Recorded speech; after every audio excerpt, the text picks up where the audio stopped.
Memanglah hak, tapi hang tak ada ihsan ke? Dia ada seorang tu dia cerita dekat dalam media sosial. Dia ceritalah dulu suami dia duduk dalam keadaan elok apa semua, dia jaga, dia layan suami dengan semua, dengan baik, dengan penuh kebaikan. Apa yang suami dia nak dia bagi semua, dia kerja untuk macam-macam dia cerita.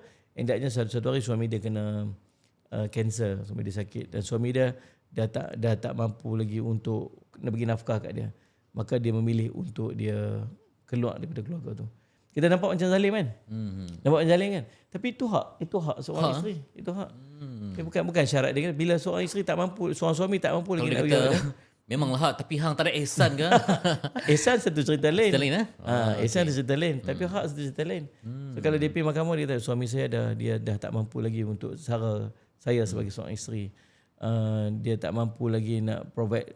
Jangan fikir zahir saja. Nafkah rohaniyah pun nak kena fikir juga. Kan? Batiniyah. Dia orang duk faham batin ni kan.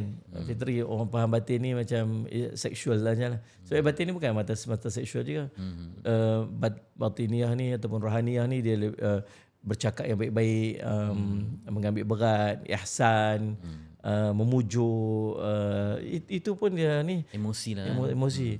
Ada dekat rumah macam apa ni, singa kan, balik garang apa ni, tak ada ni, langsung diplomasi, langsung keras. Itu pun dikira sebagai tidak menunaikan nafkah yang baik.